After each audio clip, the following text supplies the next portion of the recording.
Assalamualaikum warahmatullahi wabarakatuh. Bismillahirrahmanirrahim. Alhamdulillah, setelah minggu PTS yang lalu kita bisa meneruskan materi kita, yaitu tentang hibah. Bisa kalian buka kitab pada halaman 32, kitab takrib kalian 32.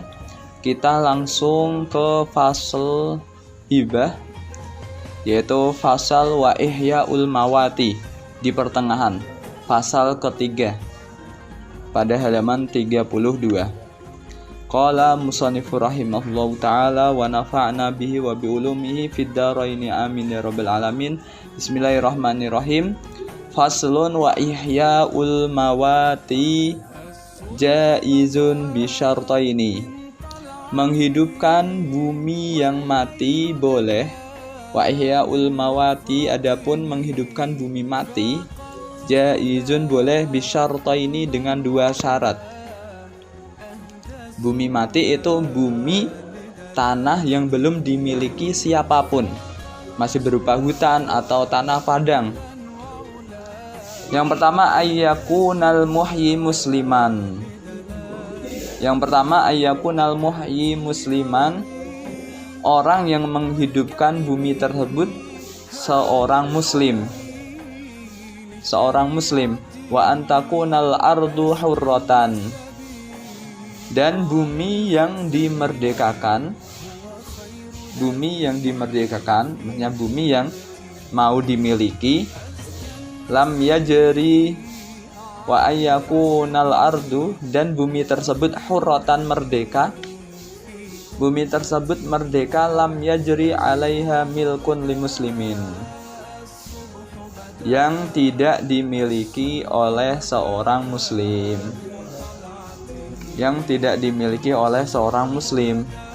Berarti bumi tersebut belum dimiliki siapapun, terlebih seorang muslim.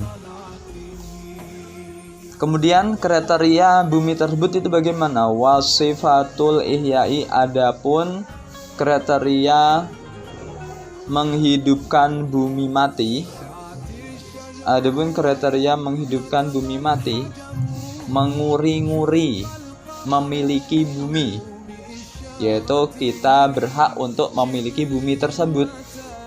Maka nafil adati imaratan lil muhya, yaitu secara kebiasaan dianggap telah membangun pada bumi tersebut. Maka nafil adati imaratan lil muhya, yaitu secara kebiasaan telah dianggap menghidupkan bumi tersebut.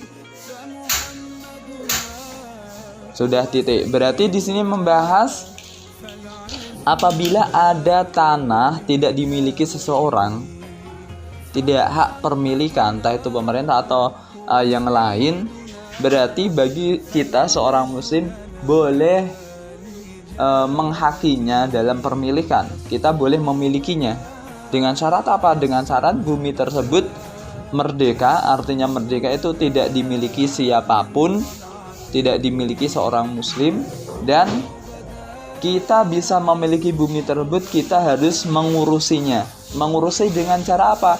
Secara kebiasaan kita membangun di atas bumi tersebut, tanah tersebut. Nah, seperti itu.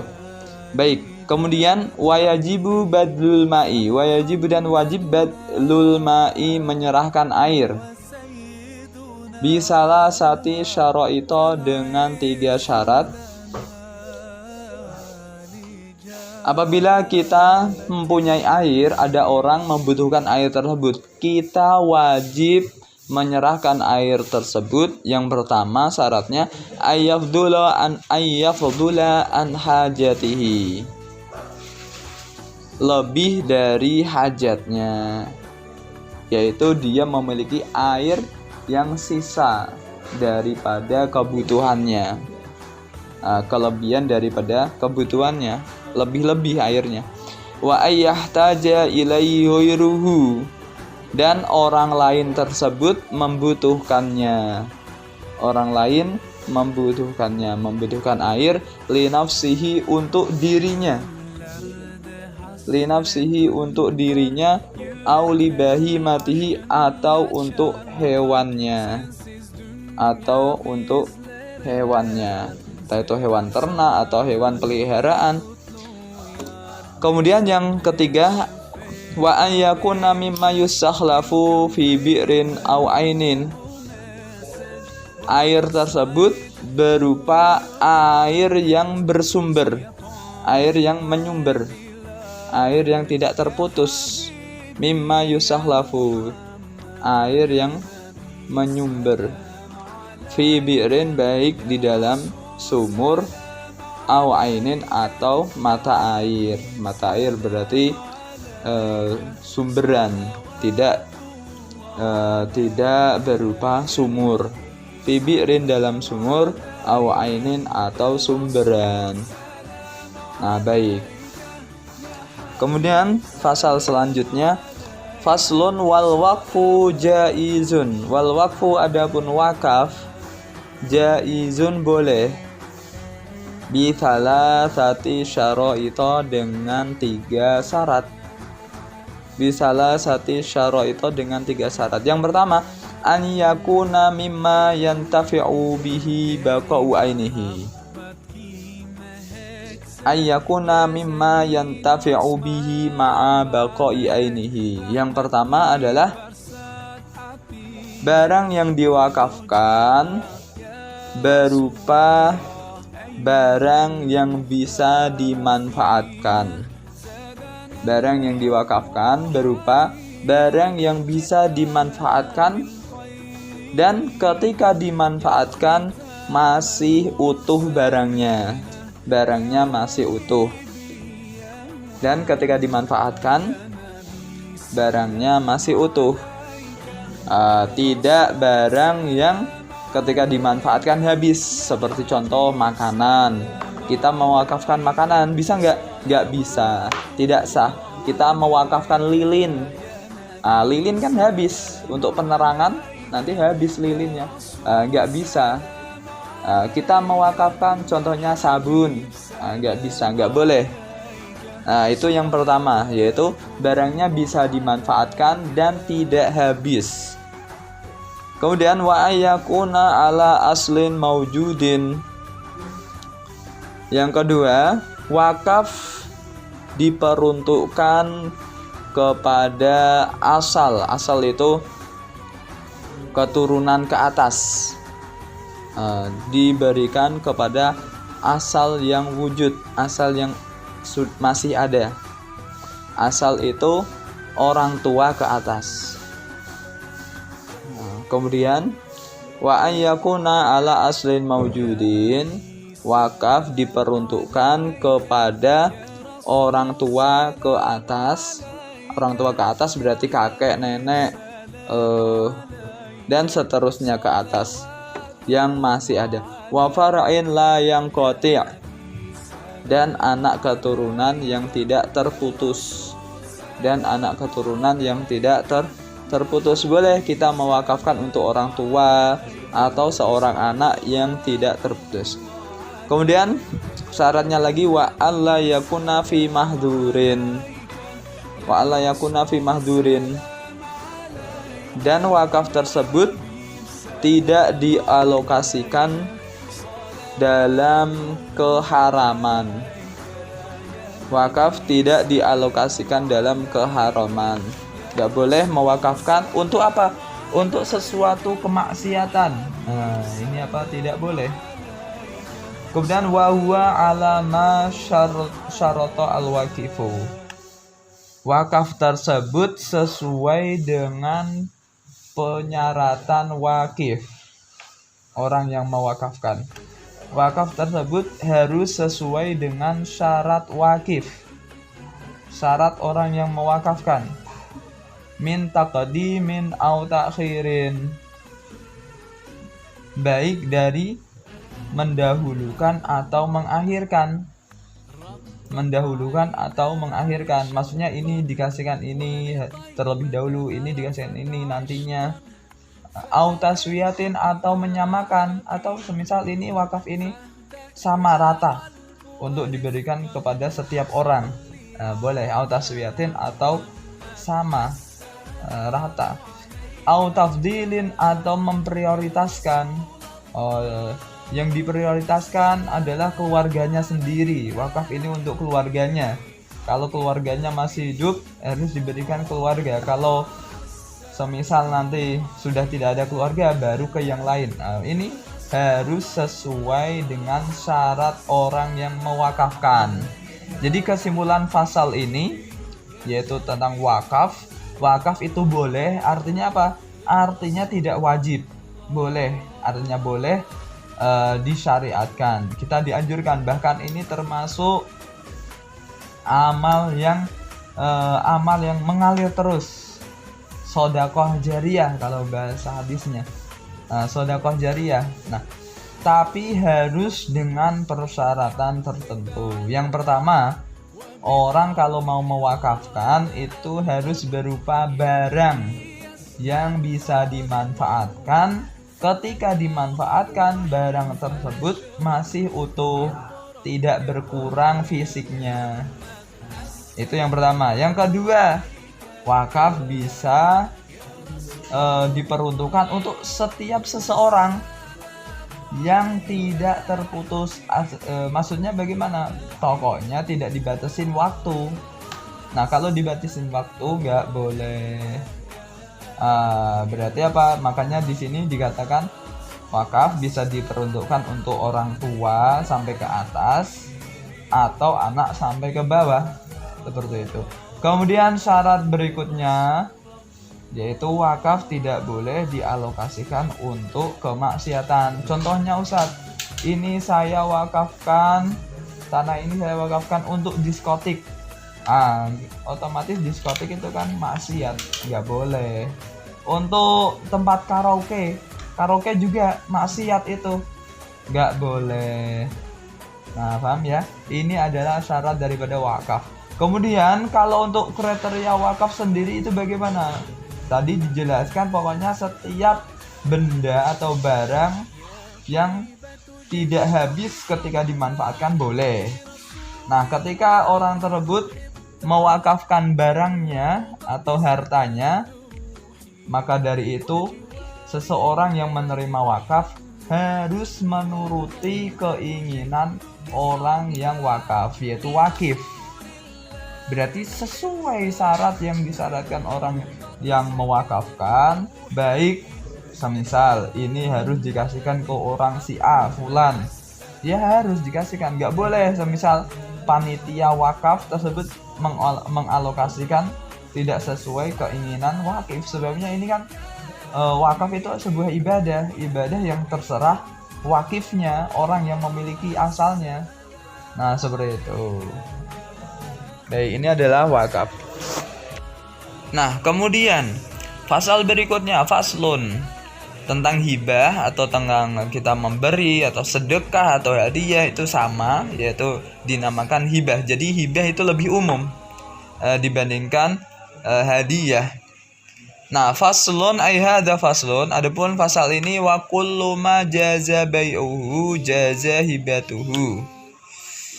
Setiap sesuatu yang boleh untuk dijual maka boleh untuk dihibahkan. Setiap sesuatu, setiap benda yang boleh untuk dijual maka boleh dihibahkan. Hibah itu diberikan kepada seseorang. Nah, ini menjelaskan hibah. Berarti pengertian hibah itu apa? Pokoknya setiap hal yang bisa untuk dijual belikan maka bisa pula untuk dihibahkan. Nah, sesuatu yang bisa dijual belikan itu apa? Kriterianya yaitu satu, barangnya harus bisa bermanfaat, harus berharga. Artinya berharga itu mempunyai nilai jual. Kemudian tidak najis. Nah, itu berarti sesuatu yang boleh untuk dijual. Berarti ada 3 kriteria tadi. Bisa dimanfaatkan, mempunyai nilai jual, kemudian tidak najis. Selanjutnya wala talzamu al-hibatu, dan hibah tidak ditetapkan. Hibah tidak ditetapkan illa bil qabdi, kecuali dengan diterima. Maksudnya hibah ini belum ditetapkan menjadi milik orang lain. Semisal ini saya punya pulpen, mau saya kasih fulan. Nah, pulpen ini belum dianggap menjadi milik fulan kecuali setelah diterimanya. Kalau saya ngomong, ini pulpen untuk kamu, belum diserah terimakan, berarti masih milik saya, belum milik fulan. Wa idza qabadaha al-mauhubulah, apabila orang yang diberi telah menerimanya. Apabila orang yang diberi telah menerimanya, lam yakun lil wahib, maka orang yang memberi tidak boleh. Lam yakun lil wahib, maka orang yang memberi tidak boleh ayyarji'a fiha, menarik kembali hibahnya. Menarik kembali hibahnya nggak boleh.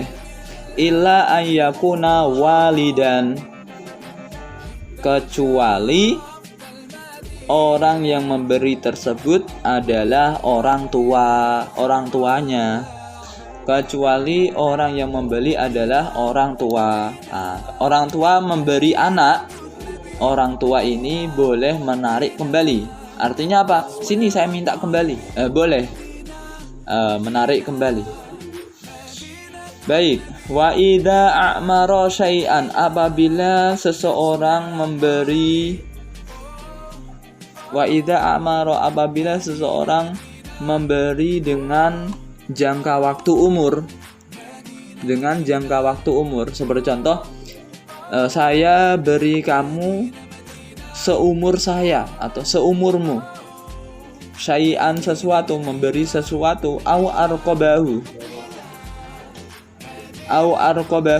atau ia memberi dengan catatan setelah meninggal. Saya kasih barang ini setelah saya meninggal. Kana lil mu'mari,